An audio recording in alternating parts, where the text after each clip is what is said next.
Hello, I'm engineer and TV presenter Rob Bell, and I'm very excited to be taking you on a tour of a nuclear power station. This is a real first for me because I've been given access to all areas to Heysham 2 nuclear power station here in sunny Lancashire, one of only 5 operational nuclear plants in the UK.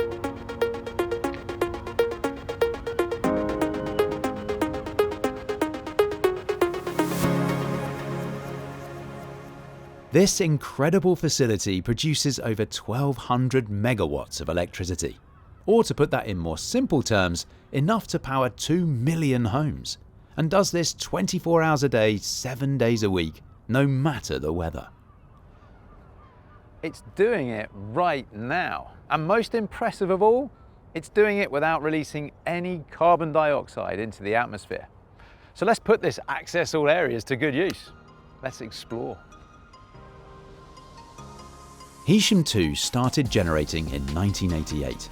It took 8 years to build and was the second nuclear power station on the site, with Heysham 1 opening 5 years earlier.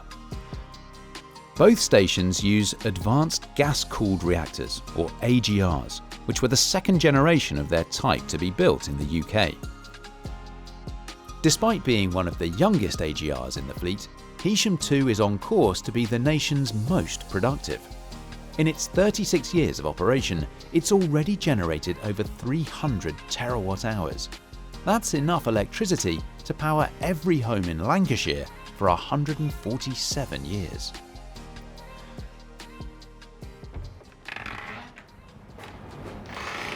Now, I should make it very clear that you cannot just walk into one of these places. The crew and I have had to go through a lot of security checks to get on site. That said, EDF do offer guided tours, so if you fancy taking a closer look at a nuclear power station, go to the EDF website, find your nearest nuclear power plant and book yourself onto a tour. Let's get right into it then. How do you generate electricity using nuclear? Well, first up, a very basic physics lesson. Most power stations work by converting heat energy into kinetic energy, or motion, into electrical energy. And with coal, gas and nuclear power stations, heat is used to turn water into steam at high pressure. That steam is then passed through something called a turbine, which makes it spin, a bit like a toy windmill when you blow on it. And connected to the turbine is a generator, and when a generator spins, you get electricity out the end. And the principal difference between coal, gas and nuclear power stations is the fuel used to generate that heat at the very beginning of the process. Heysham 2 is actually quite compact, about 0.1 of a square mile, which makes the amount of power it produces even more impressive. The site is made up of 3 main facilities. The reactor building, which houses the 2 nuclear reactors used to create heat. The turbine hall, where steam is used to turn the generators. And the pump house, which brings in seawater to cool that steam back into water. So there's a lot to explore. Let's start at the reactor building.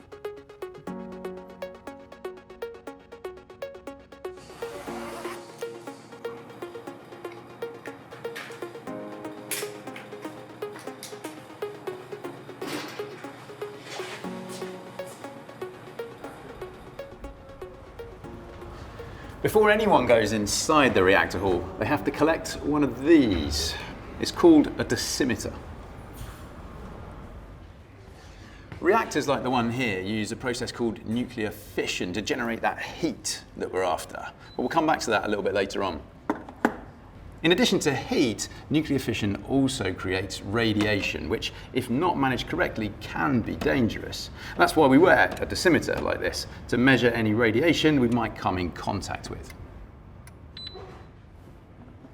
There we go. You can see here, it's currently reading 0, which is good. So we'll head in and keep an eye on this as we go around.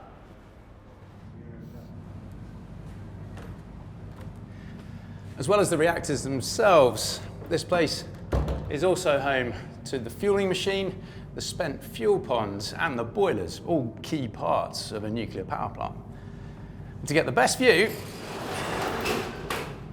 I'm heading up. 32 meters up, to be precise. Going up.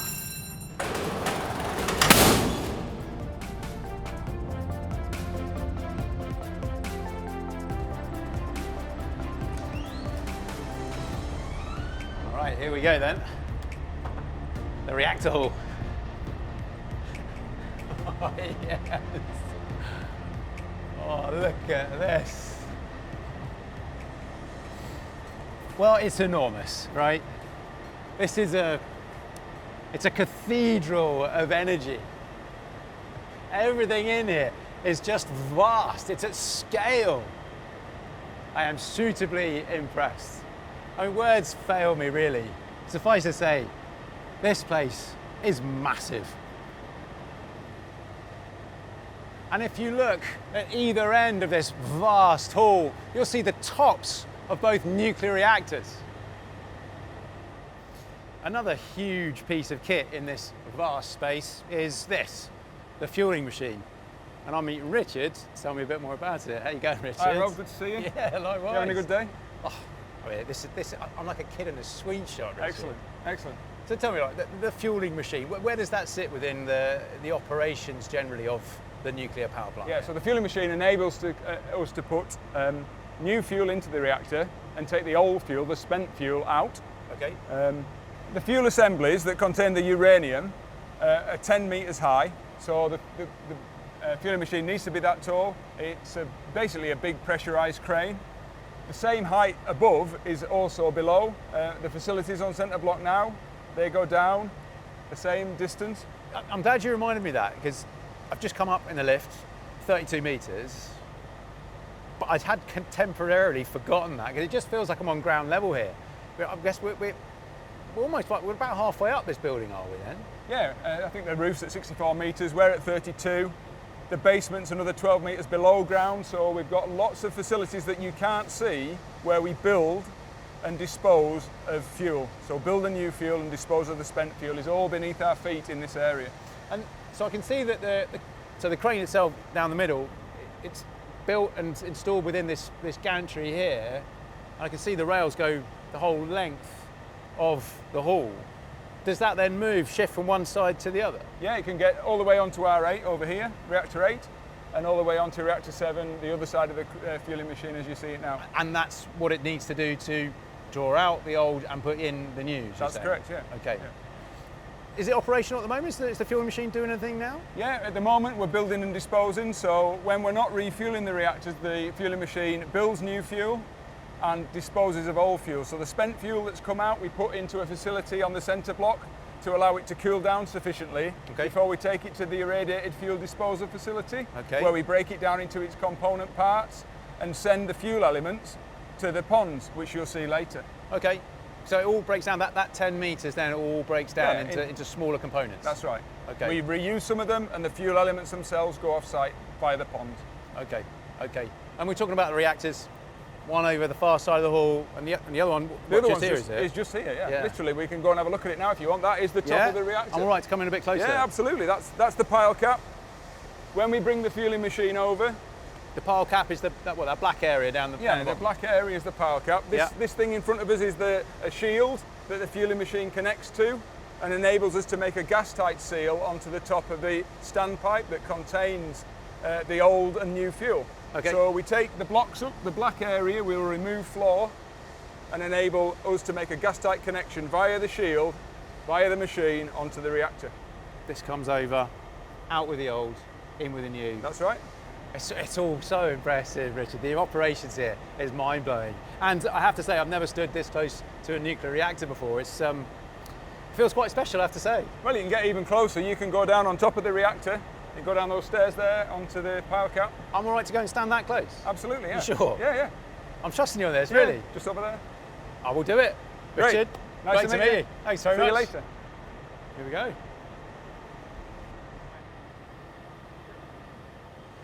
I mean, Richard seems to know exactly what he's talking about, and there's no way I'm going to pass up his offer. So here we go. I'm going to step out onto a nuclear reactor. I don't feel any different, but wow, This is very special. I've certainly never done this before. So beneath my feet right now, nuclear fission is happening. Temperatures of over 600 degrees. That energy, because it's harnessed by what happens in the nuclear plant, is then converted into electricity that can power 1 million homes. And the people in those 1 million homes can go and switch on a light switch, watch TV, keep drinks cold in the fridge, or however they use electricity at home. The fact they can do all that stems from what is happening beneath my feet right now. Yeah, that feels special. I should just check the dosimeter actually, because this is the closest I will get to nuclear fission, and that is still clearly reading 0. Wow. Yeah, this is brilliant. I obviously can't show you what nuclear fission looks like, so instead, here's a quick explainer. The fuel used in this plant comes in the form of these uranium pellets. Now, there are over 12 million of these across the 2 reactors at Heysham 2. And they get stacked in these metal tubes and assembled like this into what's called a fuel element. Nuclear fission is a proven way to make power, and it happens when neutrons are fired at the uranium atoms in those pellets. That causes them to split and release more neutrons. Those neutrons hit other atoms, causing more splits, and so on and so on. This is called a chain reaction. Each time an atom is split, a large amount of energy is also released and creates heat. The amount of potential energy contained in this small pellet is incredible. Just one of these holds about the same amount of energy as a ton of coal. And that is one of the great things about nuclear energy. Burning gas or coal to create heat releases carbon dioxide into the atmosphere. But creating heat by splitting the atom, there's no carbon dioxide.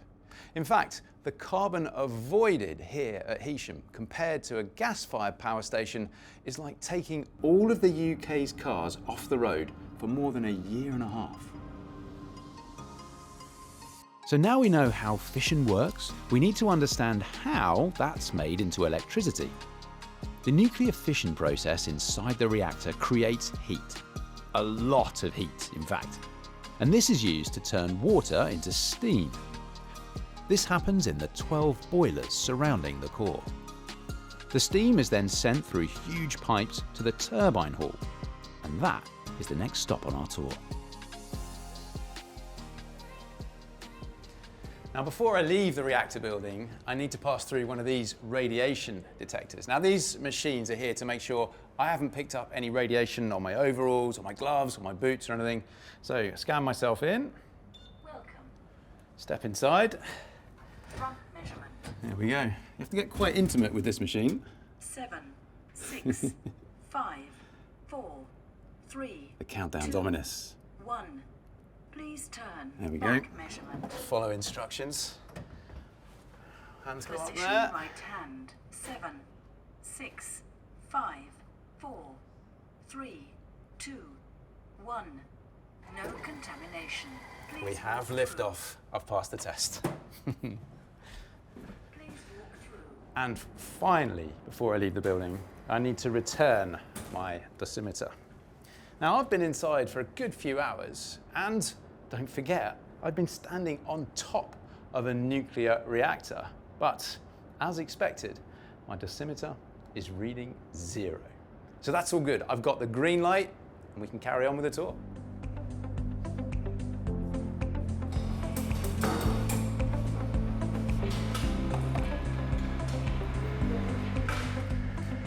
After the heat from the reactors has turned water into steam, that steam is passed at high pressure through large pipes into the turbine hall. Now, it is very noisy in there. You can already hear it, and you won't be able to hear what I'm saying.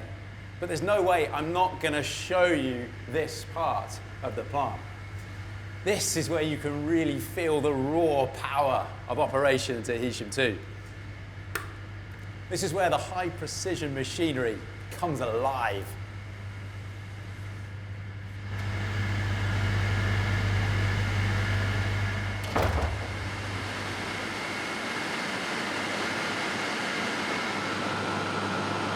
This is another vast building with an extensive network of pipes and valves.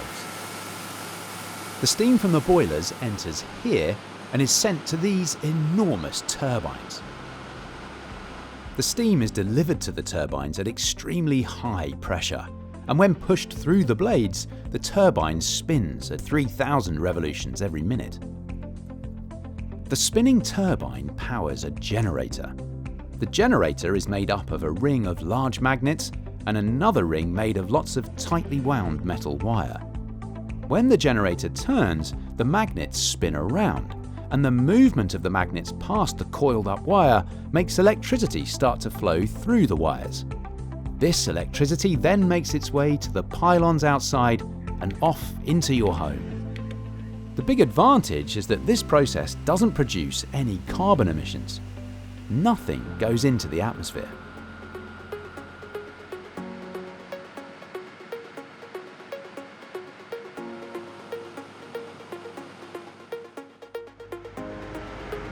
Brilliant. Woo, that's better. Now, when you picture nuclear power stations, a lot of people might expect to see something like in The Simpsons. Well, unlike the nuclear power plant in Springfield, there are no cooling towers here. In fact, in the UK, it's our coal and gas-fired power stations that have cooling towers. Now, that's not to say that with nuclear energy, you don't still need a means of cooling down that hot steam into water so it can be recirculated and used again. You definitely do need that. You might also have noticed here at Heysham, as with all of the nuclear power stations in the UK, we're next to the sea. Well, that's because the sea is a great source of cold water, brilliant for cooling down steam. Understandably, that may cause concern for some people and a fear that water from the reactors ends up out at sea. So let's now head down to the pump house so we can understand actually how seawater is used on site.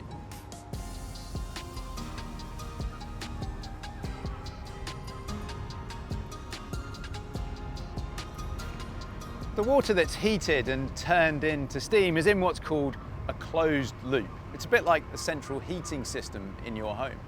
It's the same water that goes through the reactors and the boilers and the turbines, and it's recirculated, going round and round again. I'm on my way to see the facilities that draws in the cold seawater into a completely separate system.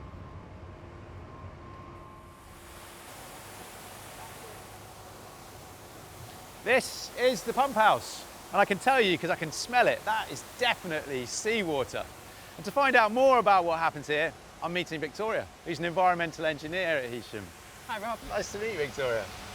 So first of all, I want to ask you, does any of this seawater end up in the reactor?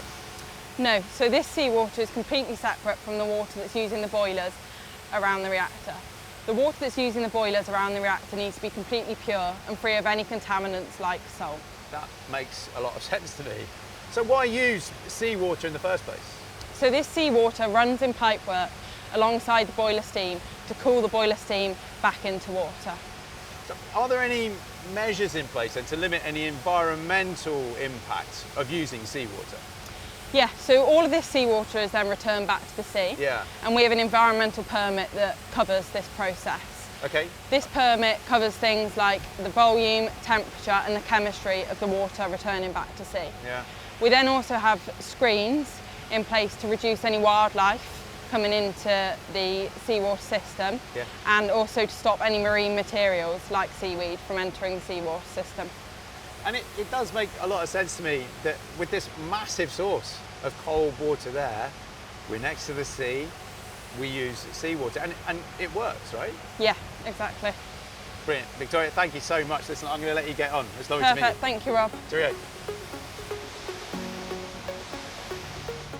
Through this tour, we've broken down operations here into 4 distinct areas, creating heat, spinning turbines, generating electricity, and cooling steam back down into water.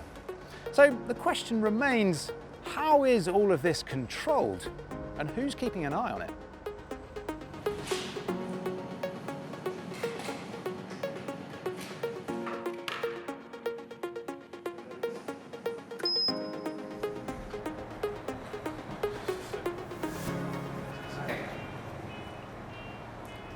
If the reactors are the heart of this power station, then this, the central control room, or the CCR, is the brain.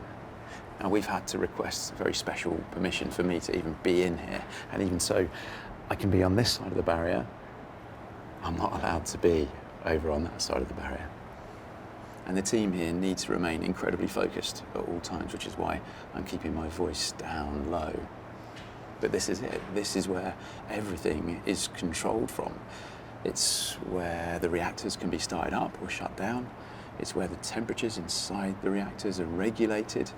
It's where any alerts will be signaled so that they can be swiftly attended to. There's a team of 3 people working in here now, and there's been a team of at least 3 people working in here 24 hours a day, 7 days a week, since this plant started generating in 1988. And there's this real sense of calm in here as well, as you'd expect. These are the conditions they need to stay focused. It's very cool in here, but at the same time, there's this incredible sense of gravity of what happens. I don't want to overstay my welcome, so I'm going to head off and leave the team be. But I'm so pleased we could bring you in here so you can see all this. It's such a privilege.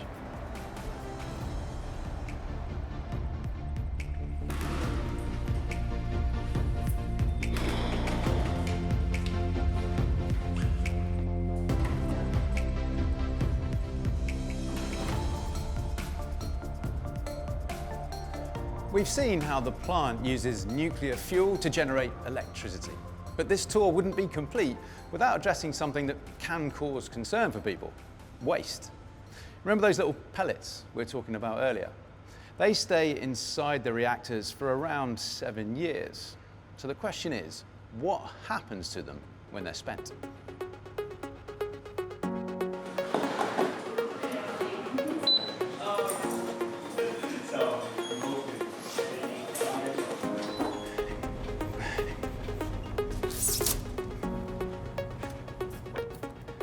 Even within the general restrictions of the entire site, the area where the waste is handled, very few people get to see. I mean, to me, this tour is just layer upon layer of curiosity being satisfied. It's Dan, is it? That's right, yeah. Oh, mate, good to meet you. You too. Dan, where are we here? What's this room? So we're currently in the IFD cell, irradiated fuel disposal cell. Okay.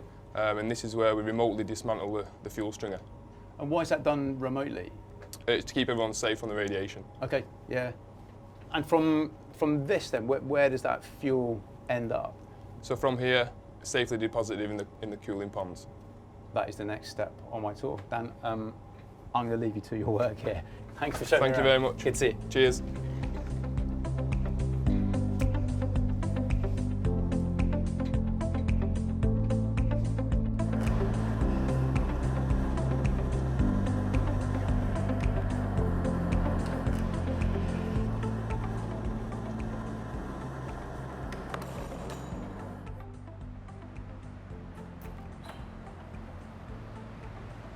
All right, here we are then.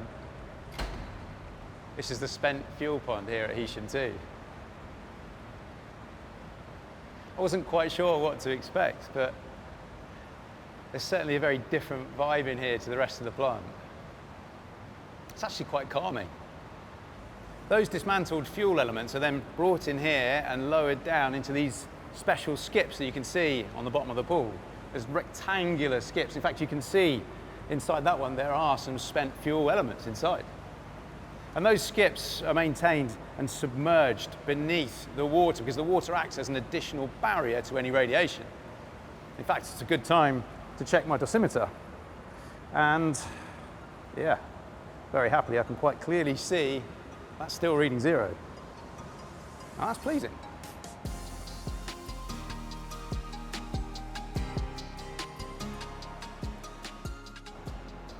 After about 90 days, these skips can be loaded into what's called a flask to be shipped off-site.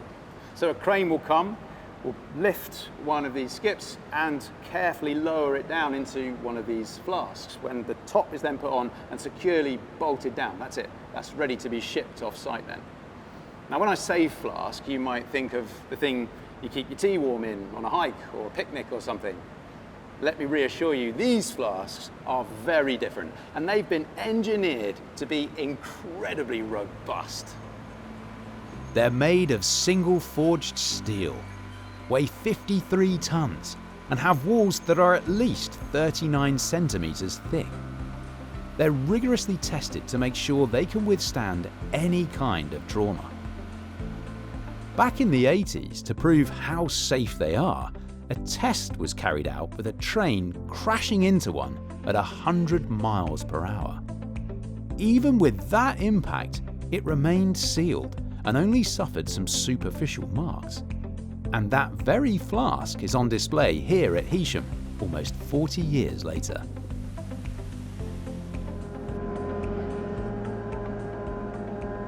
Instead of being crashed into, this flask has been thoroughly cleaned and checked, ready to be loaded onto a train for its journey up the coast to Sellafield in Cumbria.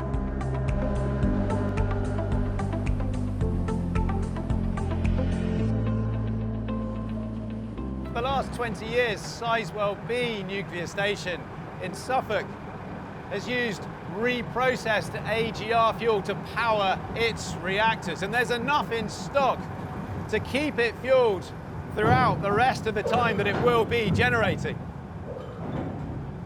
The rest will be thoroughly taken apart to reduce volume and kept in storage until a permanent underground storage facility is built, and other nations are already implementing this solution. Nuclear waste is radioactive, but there isn't actually that much of it.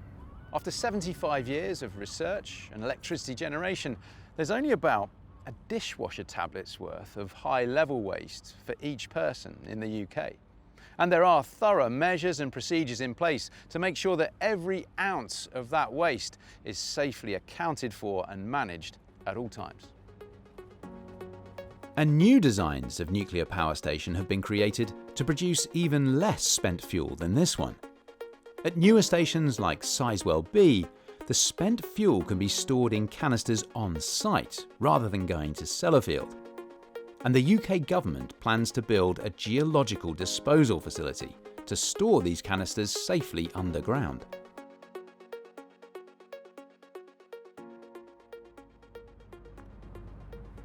Well, that's it.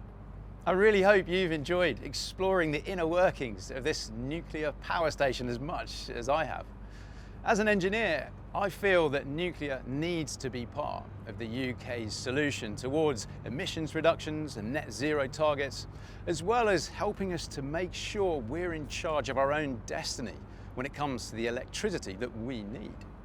This tour has also reaffirmed for me just how efficient nuclear power is. And I've been surprised at how relatively compact the site is here, especially when you consider how many homes it generates electricity for. Heysham 2 was designed in the 70s, built in the 80s, and was due to operate for 30 years. But thanks to the skilled engineering teams at EDF, it could run for more than 40 years. And with more advanced technology and capacity on its way through future sites, this may be the end of the tour. But it's certainly not the end of the story of nuclear power here in the UK.